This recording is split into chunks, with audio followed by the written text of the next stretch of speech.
next to the bead there, and make a few wraps. You're not going to keep that bead from sliding back, but it helps a little. Just whatever's comfortable to hang on to. Just wind on back to the bend. And you got bobbins, so you can leave your bobbin hang. I'm going to do a half hitch. Yeah, usually we put a piece of paper behind this so that helps. Take your marabou, clip, like I say, clip all the junk out so it's pretty clean. But lay it down by the side like this, just like you would a regular tail. And then pull it down. And then wrap back over at least some of this. The body uniform, if you take and wrap over each of the materials,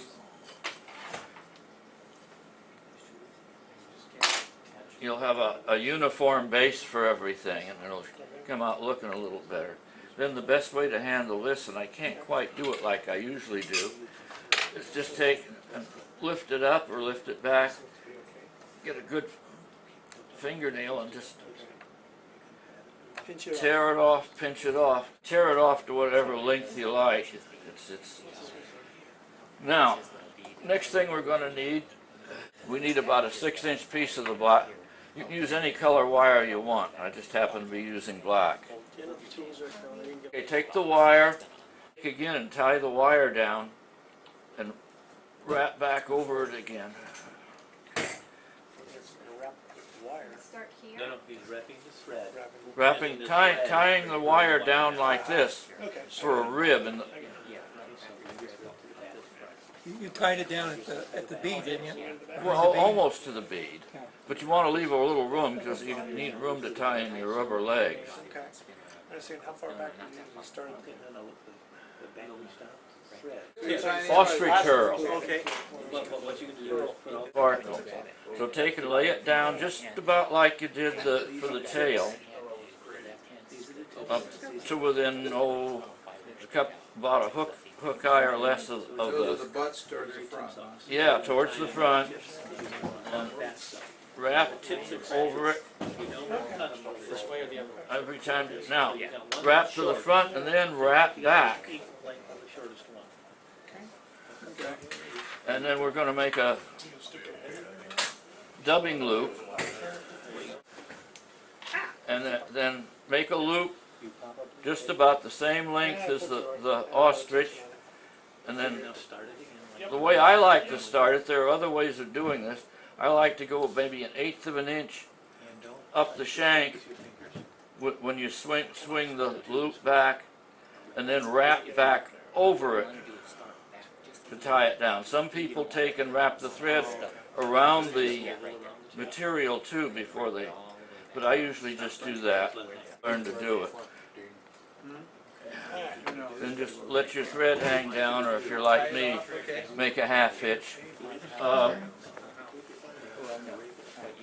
Then, you're going to need to take and hook this thing over so you got all of it. I like to spin it to the left. Is that just personal preference? That's my personal preference. So you can either add And then just wrap it just like it was chenille. off turns to loosen it. So one right. Don't hit the point. Oval near the point. And another thing you can do is just take and every time you make a wrap, stroke it back. Now stop right there. Stop there. You go. Okay. Straight to front. Now what you do is Like I say, keep a little space up there because we got to get a hackle and rubber legs in there. Sure. Keep the thread over. 3 times. You know, give it a little tug on the thread. Oh, I see. Okay, give it one more turn. Okay. And another tug. Get this tied down, and then just take your scissors. Don't cut your thread, just the loop. If you cut your thread now, the whole blooming thing's going to fall apart.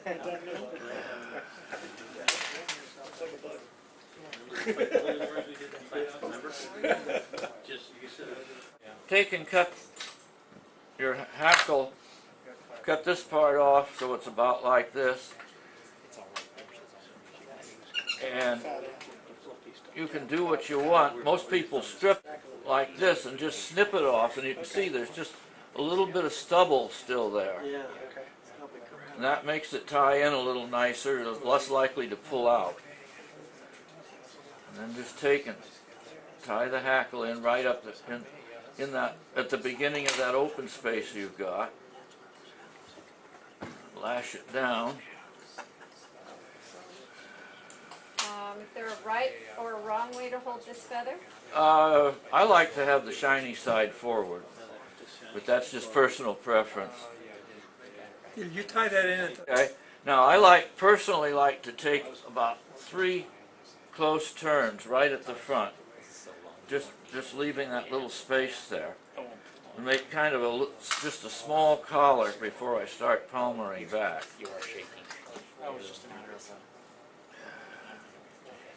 And this should sink into that. That's pretty full ostrich, so it should sink in good. 3 or 4 turns, you said? Oh, about 3 in front and then palmer it back. 3's plenty. Okay. Now, when you get wrapped back, okay, then take that piece of wire now, and that's what you're going to tie the hackle down with. Take about 3 wraps right at the back end of the body.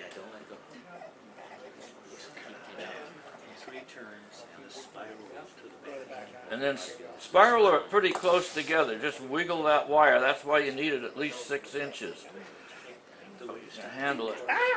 And if you get about 5 or 6 turns of the wire going forward, some big fish gets its teeth into the hackle and breaks it. It won't come unwound because you got all that wire holding it down. Now you can take the wire before.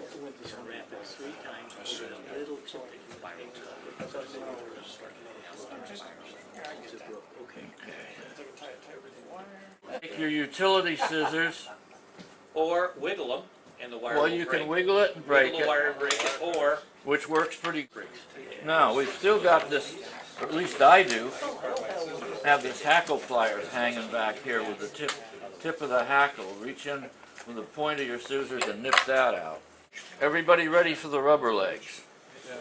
Okay. Now, take and hold your thread down like this and loop one strand about, something about 2 or 3 inches long of the rubber legs. And don't pull it too tight till you get it right up there. And lay it into the side. And if you need to, you can, with only 2 turns, you can mess around, but I got lucky on that one. How many legs? Take it, do the same thing with the second piece of rubber. Lay it in the same spot on the other side. And take then about 3 or 4 more turns around both sets of legs to lock them in place.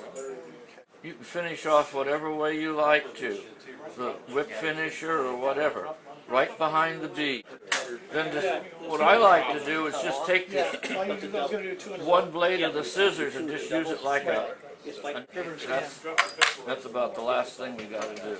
I think my Put just a little bit of head cement on that.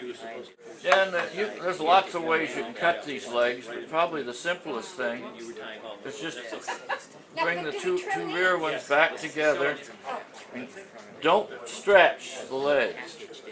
Just hold them loose. Oh, these are about 3/4 of an inch, but and then do the same with the other 2, the 2 front. Yeah, you really should get And that's about it. finishing tool. I do have. Well,